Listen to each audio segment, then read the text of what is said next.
आप देख रहे हैं ENI live next generation media.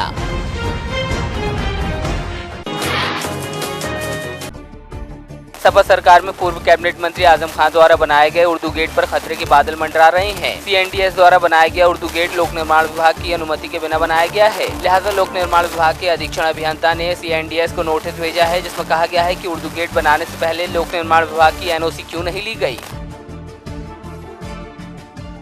देखिए, अब मुझे तो यहाँ आए हुए 2 महीना हुआ, तो फिलहाल इस समय के बारे में मैं अभी नहीं बता सकता। उन लोगों के बारे में जो है कहना है उनको वही बता सकते हैं उस समय क्या किया उन्होंने। तो उनके खिलाफ कुछ कार्रवाई होगी? फिलहाल जो है वो NOC, हाँ, उच्च अधिकारियों से अगर निर्देश आते हैं कि उनके खिलाफ कुछ कार्रवाई की जाए।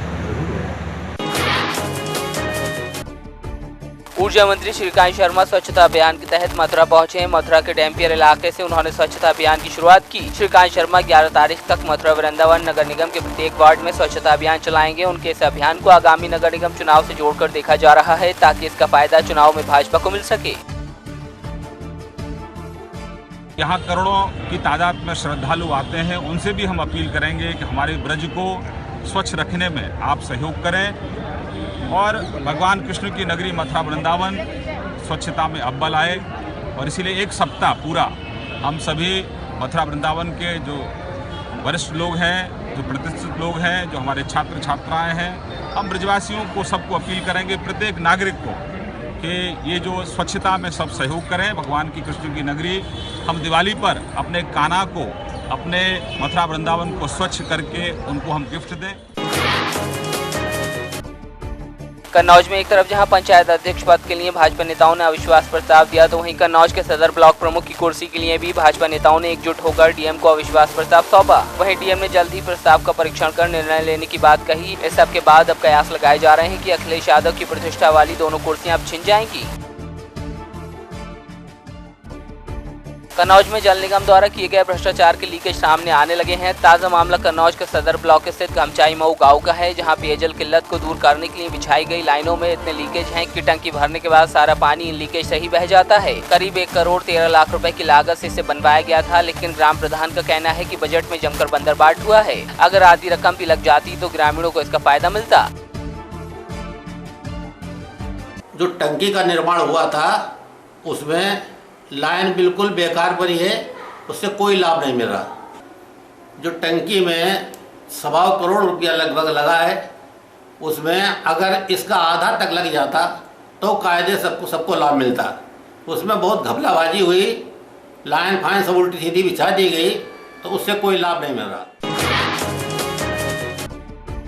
फतेहपुर में आंगनवाड़ी कार्यकर्तियों ने वेतन बढ़ोतरी की मांग को लेकर DPO दफ्तर में पहुंचकर हंगामा काटा। आंगनवाड़ी कार्यकर्तियों ने दफ्तर में ताला लगा दिया, साथ ही काम कर रहे कर्मचारियों को बंधक बना लिया। कार्यकर्तियों ने कहा कि जब तक DPO साहब यहां नहीं आते तब तक तालाबंदी जारी रहेगी।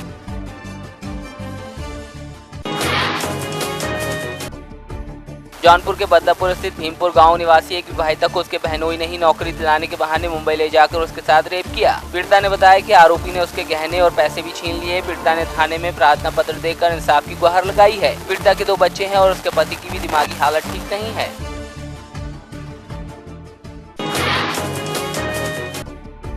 बदायूं पुलिस ने नाकाबंदी के दौरान एक ट्रक से करीब 1.25 कुंटल डोडा चूरा जब्त किया। साथ ही 2 आरोपियों को भी हिरासत में लिया, जबकि 2 आरोपी भागने में कामयाब रहे। बताया जा रहा है आरोपी डोडा चोरा तस्करी कर दूसरे राज्यों में ले जा रहे थे। मुखबिर की सूचना पर नाकेबंदी करते हुए आरोपियों को दबोच लिया गया।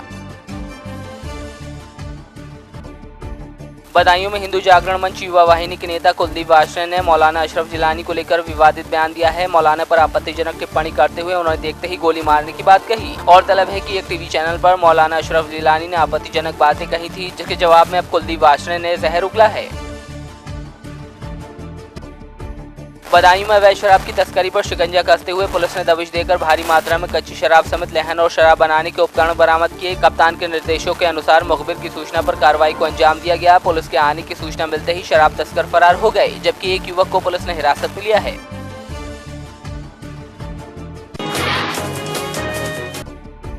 अकाली सरकार में रसूखदार मंत्री रहे सुच्चा सिंह लंगहा पर कुछ दिन पहले एक महिला ने रेप का आरोप लगाया था, जिसके बाद अब पुलिस ने सुच्चा सिंह पर मामला दर्ज करते हुए उनकी गिरफ्तारी के लिए छापेमारी शुरू कर दी थी। लेकिन पुलिस के साथ आंख में चोली खेलते हुए सुच्चा सिंह ने सीजेएम कोर्ट में आत्मसमर्पण कर दिया, जहां अदालत ने उन्हें 5 दिन की पुलिस रिमांड पर भेजा है। वहीं इससे पहले महिला के साथ सुच्चा सिंह का वीडियो सामने आने के बाद अकाली दल ने उन्हें बाहर का रास्ता दिखा दिया था।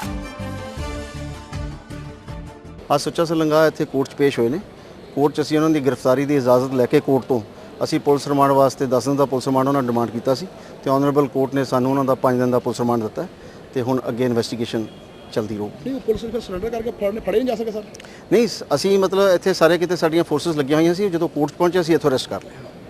ਨਹੀਂ ਸਰੈਂਡਰ ਕੀਤਾ ਕਿ ਤੁਸੀਂ ਅਰੈਸਟ ਕੀਤਾ ਸਰ? ਅਸੀਂ ਅਰੈਸਟ ਕੀਤਾ ਉਹਨਾਂ ਨੂੰ ਕੋਰਟ ਤੋਂ ਅਸੀਂ ਕੋਰਟ ਦੀ ਪਰਮਿਸ਼ਨ ਨਾਲ ਅਰੈਸਟ ਕੀਤਾ।